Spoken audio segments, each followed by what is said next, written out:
O que aconteceu com os carros dos anos 40, 50, até mesmo dos anos 60? Por que eles desapareceram das ruas do Brasil?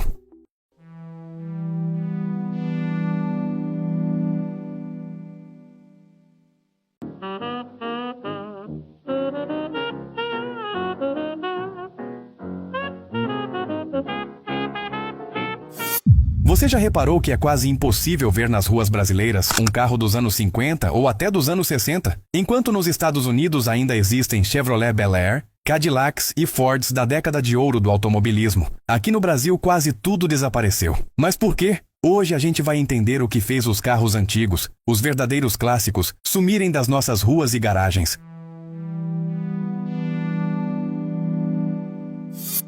Lá nos anos 40 e 50, ter um carro no Brasil era coisa de gente rica. A maioria dos veículos vinha importada dos Estados Unidos ou da Europa. Eram máquinas caras, pesadas, cheias de cromo e luxo.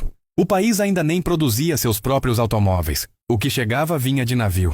Só a elite urbana e o governo tinham acesso a essas raridades sobre rodas. Por isso, o número de carros era pequeno, e com o tempo, sem peças e sem reposição, muitos foram simplesmente abandonados. E o clima brasileiro foi implacável. O calor, a umidade e a maresia transformaram os carros em ferrugem viva. O aço da época não tinha proteção moderna, e a pintura não resistia ao sol tropical. Enquanto nos Estados Unidos esses carros ficavam guardados em garagens e celeiros secos, aqui a maioria ficava no tempo. Em poucos anos, a lataria apodrecia e o carro era mandado para o ferro velho. Outro fator que matou os clássicos antigos foi a falta de peças. Imagine ter um Chevrolet 1948 ou um Ford 51 no interior do Brasil dos anos 60. Se quebrasse, não tinha peça, não tinha oficina especializada, e importar era impossível. Com o tempo, muitos donos desistiram. Venderam o que dava, desmontaram o carro ou deixaram ele no fundo do quintal até virar sucata.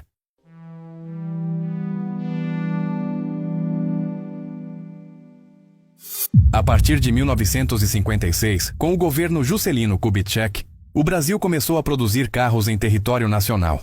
Foi o início da era do Fusca, do Aero Willys, do DKW, da Kombi e depois do Opala. Mas essa revolução teve um efeito colateral. Os carros importados antigos perderam totalmente o valor. A população queria o novo, o nacional, o moderno. E os carros das décadas de 40 e 50, que já estavam velhos, foram vendidos por trocados ou literalmente jogados fora.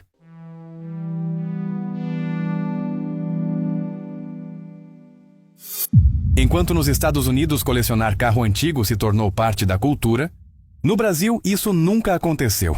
Aqui o carro sempre foi visto como um bem utilitário, algo para usar e substituir. Não existia o conceito de carro clássico. E quando a ferrugem chegava, o destino era o mesmo: desmonte e esquecimento. A ideia de preservar só começou a crescer nos anos 2000. Tarde demais para muitos modelos lendários.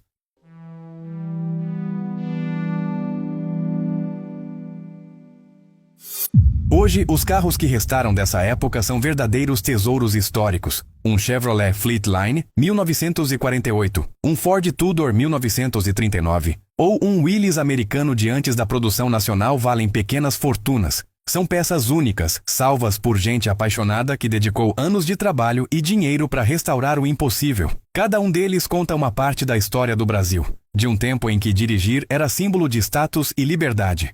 Os carros dos anos 60 para trás foram vítimas do tempo, do clima e da pressa do progresso. Mas os que sobreviveram são mais do que máquinas. São memórias sobre rodas, pedaços vivos de uma era que o Brasil esqueceu.